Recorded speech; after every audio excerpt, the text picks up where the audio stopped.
Good afternoon. Thank you so much for joining today. My name is Jackie Zahner. I'm the founder of SheMoney, and I'm so excited to be with you today for a 30-minute conversation on the human-centered financial method created by a very special someone I am going to introduce very shortly, Chantel Chapman, who is joining us from British Columbia, Canada. And I am here based in Park City, Utah, with a snowstorm, a spring snowstorm behind us. I'm so honored to be partnering with Chantel on this offering, as my life's work is really anchored around increasing people's financial agency, well-being, and wealth, with a specific focus on women. And working with financial professionals is so integral to that. So let me say on the outset that there are two big trends that are driving the relevancy of why this offering right now.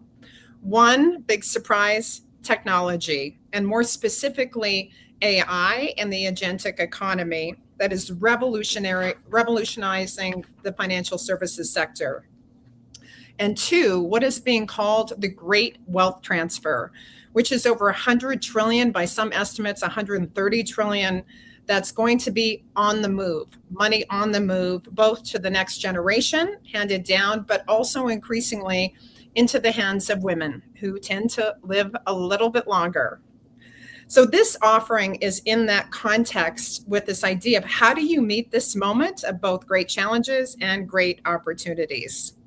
So with that, let me introduce someone who has become my best friend and fundamentally shaped how I now think about around financial engagement and wellness, Chantel Chapman, and she is the founder of the Human-Centered Financial Method.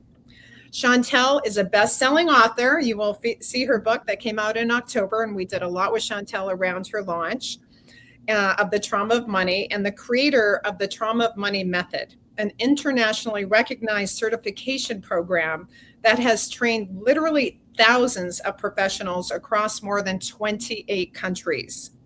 The TOM method is truly reshaping how we understand money, not just as numbers, but as something deeply influenced by emotion, lived experience, and systemic forces. With that, Chantel, it's awesome to be with you here today. Thank you so much, Jackie. It's the feelings are so mutual. I could not think of a more aligned partner with you, with SheMoney, with your team to do this work with, and I'm so grateful. Oh, well, we share the love, Chantel. So right up front, perhaps just give a little bit more. I read a very brief bio on yourself, and more specifically, how you led to this moment of creating the Human-Centered Financial Method. Yeah. So I've worked in the financial space for 20 something years. I did a significant amount of time consulting in the fintech space prior to going on a multi-year research journey to pull together the research for the methodology that we call the Trauma of Money Method. Then I founded the Trauma of Money Institute, where we started certifying professionals in trauma-sensitive approaches to money based on the research that was gathered. So we have now become probably globally one of the go-to institutions for professionals to get trained in trauma-sensitive approaches to money. We train a lot of mental health professionals. So therapists, social workers, psychologists are coming to us to better support their clients around mental health when we're working with money. And then we saw this big wave of economic justice professionals coming in, folks who are working around poverty reduction and anything economic justice. And now in the last few years, we started seeing financial professionals coming in.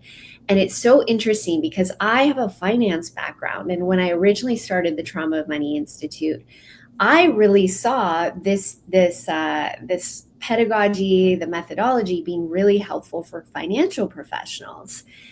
But I think at the time, 6.5 years ago when we launched it, I don't know if the industry was fully ready for it yet, but now we're seeing that wave of financial professionals come in.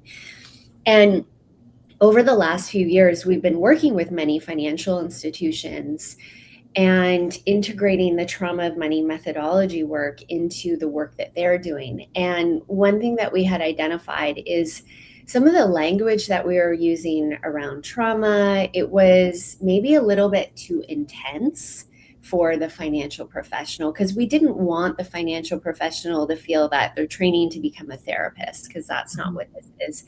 So we decided to create the human-centered financial method, which was more geared towards financial professionals specifically, but it still brings in a lot of what we teach at the Trauma of Money Institute, which is rooted in the psychology of money. What is really showing up with your client around all the decisions that they make with money? So that was really the creation of this new approach, this new method geared towards finance professionals. Well, thank you for that. And even though, I guess I identify as a financial professional and in many ways, and took your course, and it was an incredible experience, but I think that's when you and I really started to talk about what could this look like to create an offering, because what you were doing is so unique, but specifically geared to professionals in financial services. So we're going to talk about the two trends I mentioned on the outset, and then we're going to come back at the end for more detailed description of what this actually is. But can you give just a brief description up front here about what is this approach? What is the human-centered financial method in brief? Well, the name human-centered, that was an interesting exploration for us, because you mentioned these two forces. We're in a moment right now where we're seeing AI. There's a lot of AI, and there's a lot of financial institutions that are using AI or going to be investing in AI. And it continues to be like Claude by Anthropic, for example, is launching, they're shipping features every single day. And I think they were the ones who said that the finance industry is going to be one of the biggest industries that's going to be impacted by AI. And so we're looking at AI and AI's ability to take on a lot of like the technical aspects of what's happening in the finance space. And so what does it leave the folks who are working as advisors? What's going to be really important in their role with their clients? And this is where we came into the name human-centered. Well, an AI can speak to you in a human way. Like if anyone here uses AI and you've ever used it for something even like personal, you will see AI will respond to you and be like, I hear you. It's actually really good at the way it speaks in a therapeutic way. But what AI doesn't have in this moment is a nervous system. So there's all these other subtle layers of communication that are happening human to human that we have seen when we teach the financial professional about the nervous system and about tuning into the subtle cues. They're able to build this level of trust that happens at this deep, deep level. And so that was sort of why we decided to go with this like human-centered approach to work against AI. And then another force was the great wealth transfer. And, looking at how, for example, women who are going to be moving into this space of receiving more wealth, or different generations, and looking at what are some of the values that shape the way they interact with money that may differ than the values that have come out of our dominant economic system, or maybe the values that we think we should have when interacting with money that feel different, like internally for folks who are now wanting to move capital in a different way. So this is really what was behind the creation of this new offering. Yes, thank you. And we are going to talk a little more specifically towards the end on, we're launching this immersive together and a full day here in Park City that will be a precursor to other offerings that are coming later in the fall. But just to validate and just say from my own experience, which again is one of the reasons I'm excited to partner with you, and having gone through, as a student of finance, I did all my Series 763, all the things when I was at Goldman Sachs, but then spent decades, in the wealth management industry more as a consumer of it, or a client, but also now with SheMoney engaging in countless contexts with women and men, of all people, of all wealth levels. The approach tend to be product first, technical expertise, and what I found different, and what I think is true about how the program we're creating, to the point of being human centered, is focusing on that regulation that we've talked about, in terms of really connecting with the client, giving you new language, new skills and capacities to really engage and serve at a very personal level. Because at the end of the day, sure, everyone has a business model. You have to make money. I fully understand that. But in my experience, it's very unusual to have, financial advisors, whether they're selling a fund or, for you selling insurance, or your banker, whatever it is, to really feel connected and having that comfort level to be in your own story. And it's so much more than that. I mean, money story is kind of a buzzword, right? But it's so much more complicated than that. So let's just talk about these two trends really quickly, Chantel, because digging into the why behind this, anchored in sort of this AI revolution that's happening right now, and also the great wealth transfer. It's no surprise to probably anyone on this call, and research is something that you and I both obsess over. But I was blown away by what I was consuming in terms of some of these facts and stats. For example, in 2025 alone, 50 of the world's largest bank announced more than 160 agentic AI use cases. 50 billion in global spend on agentic AI in 2025. I mean, these are terms no one heard about a year ago, really, and now are just commonplace. So I think that, as you said, the validation that a lot of that technical space, and that includes to anyone, and really affecting how we engage financially, you're going to be able to, Claude or ChatGPT, any kind of solution, based on personalization, if you have that trust. But then it becomes that people aspect. So we know that piece. I don't think we have to spend any more time there. But what was fascinating to me is digging a little bit more into the great wealth transfer. And I know this shows up a lot in your work, because from my experience as a participant in your program, the types of folks, not that you can really profile people, but what I've witnessed is a lot of women come to your offering because they don't feel well served by the financial services industry, and know that something is not true for them, and trying to find a way to navigate their course to financial agency and well-being. So can you speak a little bit more to this transfer, but in the context of your lived experience with Tom, and now how you're thinking about it in the context of this offering?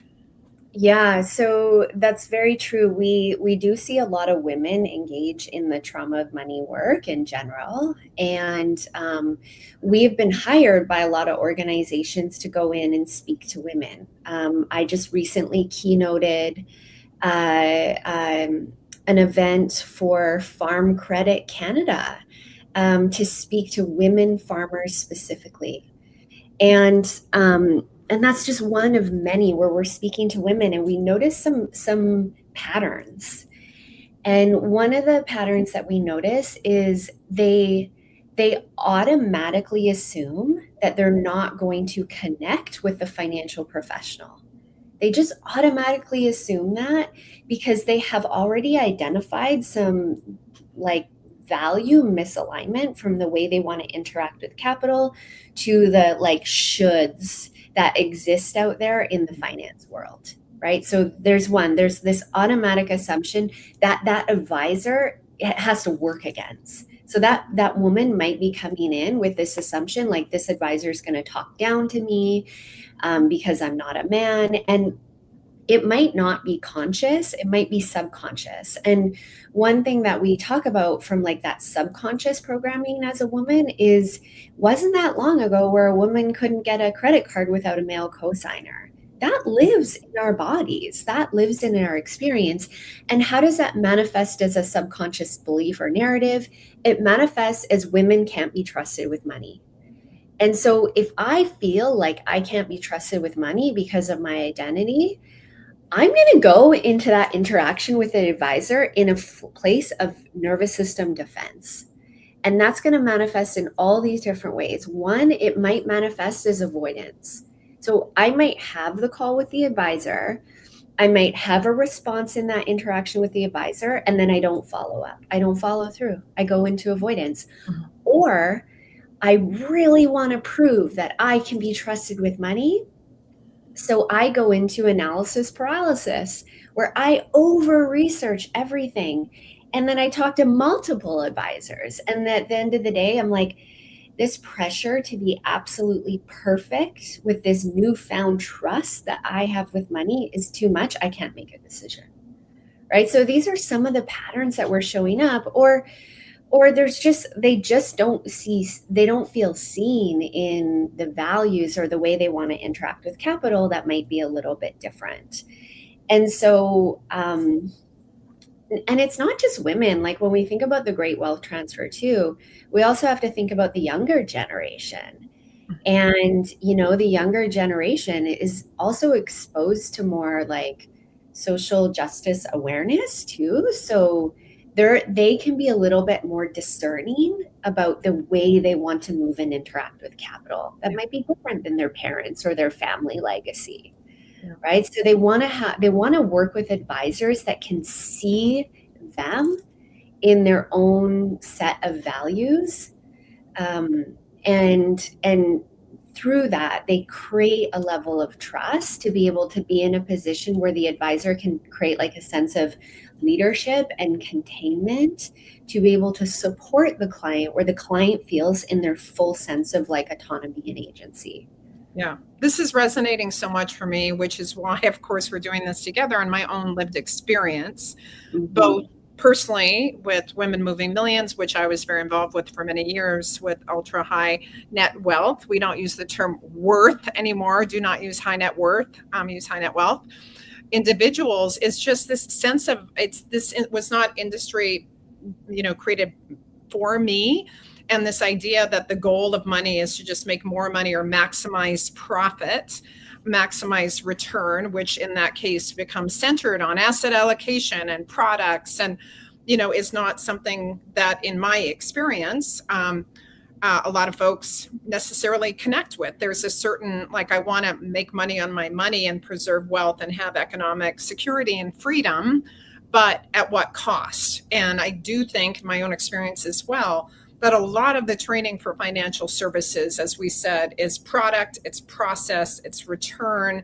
And it's sort of like, I almost feel like a lot of financial advisors in my experience will put on like that medical coat or that doctor's coat that says, I'm the expert, and that in and of itself creates a barrier where most people, especially those that have not been historically participatory, right, in a lot of financial, I would say, education or places, don't feel intimidated and feel shame, and because they don't know enough, they don't have enough, they don't do enough, like all the things. So I just want to validate in my experience. And that's why, and this is not loosey goosey, right? Like this is not a nice to have. I think our experiences in working together and even talking with advisors has been like real life scenarios, right? Like, and I think we're seeing, for example, when financial advisors, when a spouse dies, often 70% of women change financial advisors. That's not for no reason. It's a hassle to change investment advisors, right? So I think a lot of what you're saying, I just want to anchor is like this program and this offering is coming with real guidance and, tactical things, as well as, a lot of anecdotes that I think we both can say have been true in our experience. Yeah. So anything you want to add, and then I want to dive into a little bit more of the pedagogy of what you're creating. Well, when you talk about product first training, that really stands out to me for two reasons. One, when you think about when I think about marketing, there's a term in marketing called the lifetime value of a customer, right? And the lifetime value of the customer is like, what are all the touch points that you'll potentially work with that customer on? And what does that mean for like the lifetime products that customer will interact with you? If you lead product first, I feel like you are like impacting, you're not seeing the lifetime value of the customer, right? You're like, here, now, quick and dirty, let's get you into a product. Versus taking the time to really understand that customer actually has a better lifetime value of the customer and ROI in the first place. So the product first does not, like from a sales and marketing standpoint, does not even make sense to me. The second thing I want to say, and I might get in trouble for saying this, but you know what? I'll deal with this later. But I love that I don't know what you're going to say, but I'm loving how you captured so it. I don't know. I just feel like I should say this. So we've been in the process for one of our clients where we're running this certification, the human-centered financial method certification. We've been in the process of getting this approved for continuing education credits with multiple regulatory bodies. And one of the areas that I thought we could get CE credits for was ethics, right? And it was so interesting. In a lot of these like finance regulatory bodies, I learned that ethics in finance was about compliance. And ethics wasn't about understanding your customer and what's best for your customer. It is, but it's through the lens of compliance. Yeah. And I'm like, that's so interesting, because as we explored like what gets approved for ethics continuing education credits, what we were presenting, they were like, oh, that might be hard to get approved. And I'm like, but what we're teaching is the psychology of the client and their decision making. So the advisor is attuning to that client, and they're not missing the cues. And they're creating an environment where the client has more agency and choice. Like, isn't that the most ethical thing you can do? And so it made me reflect on the entire finance industry, because if you've got these like governing bodies saying like, these are the competency areas where you need to continue your training in, and it's very like compliance focused, but their ethics doesn't go deeper, and it doesn't explore like this deeper level of ethics where client has choice and the client has dignity, right? Like, we want to train the advisors to create an environment where that client is connected to their own sense of dignity. Do you know how empowering that is? Yeah. And how much trust that will create? And at the same time, you're checking the box of ethics. So that's kind of what I was reflecting on the entire state of the industry, and why this is so important. It's just deepening the relational attunement that's possible for you to have with a client, which in the era of AI is going to become what sets you apart as an advisor. It's not going to be the technical, because AI is going to be taking that over, unfortunately.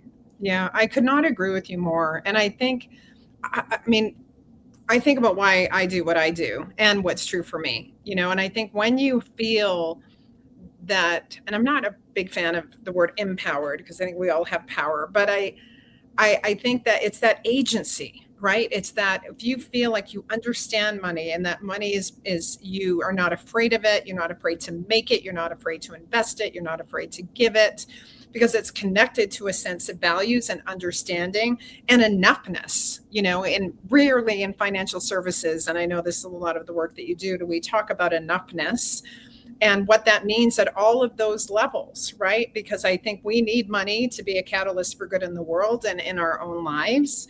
And I think that's at the end of the day, and certainly at high wealth levels, there is even more of that desire, I think, from most people, but in my experience, especially from a lot of women. So let's go quickly into, so you've been designing this. We are doing a one-day immersive in Park City. on May 29th. Sorry about that. We'll post things in the chat. So describe a little bit, Chantel, how we co-create, how you created it. I feel like I'm there in support with pom-poms and my own personal insights. But talk for a minute or two about what that one-day immersive is and why it's worthwhile, certainly if you're in Utah to come, but even fly in for this, because you and I are doing this together. And I think you're already seeing, we have a deep, deep commitment. This isn't just like check a box, something that's being offered. This is, deep life's work. So we're doing that together. So let's talk about what that is and then where this is going for you as we move forward. Well, first I want to say you definitely co-created this with us, because this whole offering has been inspired by the many conversations that you and I have had together. So you are all over this program. Thank you. Thank you. So we're going to be delivering the human-centered financial method one-day training in Park City, Utah, which we're so excited about. And this is really rooted in 3 pillars. 1, client psychology, helping you see the full picture of your client beyond just the numbers.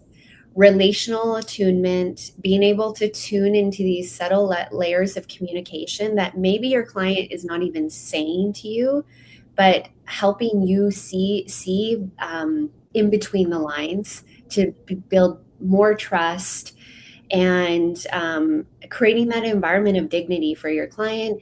And then the third layer that we're working through is vision and sustainable action and building a relationship with your client that lasts. One thing that we talk a lot about in our work is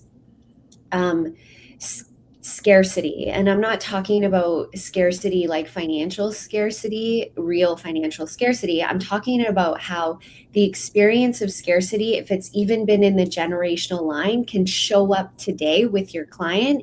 Even if they have a lot of financial wealth, they can still be interacting with their money from a lens of scarcity, or trauma experiences, or chronic stress, or the environment we live in. Like, you turn on the news right now and it feels so unstable, this world. All of that is going to manifest into what we call this like cognitive tunneling, where it's going to be very hard for your client to stick to their vision and create sustainable action. And so a lot of what we're going to be teaching the advisors to do is how to bring that client out of the cognitive tunnel and into a place where they remember the plan.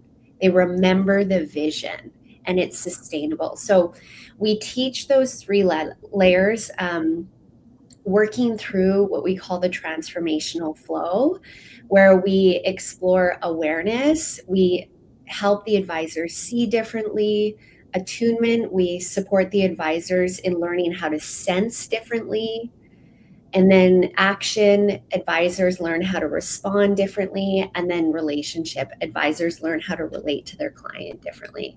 So that's kind of a high level outline of what's going to be taught in that one-day session.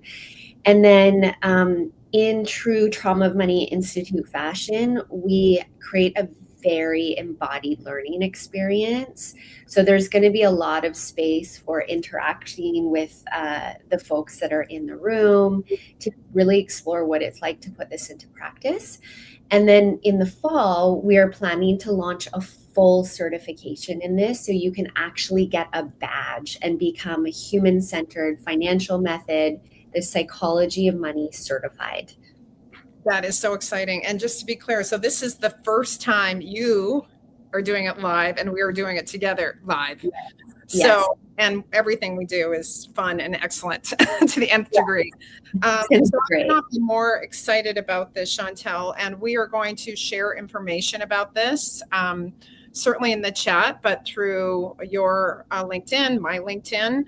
And again, encourage people to come out for it. It is a one-day training, as mentioned. I think all information 9 to 4, we'll post all of that. And I will just say, maybe I'll turn it over. Well, in closing, Chantel, anything you think we didn't cover today, and then I'll just close this out. No, I think that was great. Yeah. Yeah. Well, and it's in a half an hour. I mean, we covered a lot of ground, but what I want to say about this is, this is such an intentional choice. I think of my time, of your time and energy. I think a lot about personally, for me, especially at this stage in my life, like highest and best use. And I think working with advisors is something I've spoken to a lot of advisor groups, but I haven't done this. You and I doing it together, even when we've done some sessions here already, in a few different places, just leads to just deep uncovering of some of the deepest challenges, and creating a space where you can really share in your own experience and bring your own experiences to potentially the relationships, and understanding boundaries on how to do that even, and being authentic, because at the end of the day, I think that's what we all want to be. So I can't believe we're at the top of the hour with a very tight, we did it. I was so nervous. I was like, we have so much ground to cover, but really encourage you to join us. If you have any questions, be sure to message me, our team at SheMoney, Chantel, you directly. And thank you so much for joining today. And I hope you found it really interesting. And please feel free to share this video if you're watching it on replay. Thank you for watching it as well, and wish you all a very good day. Thank you.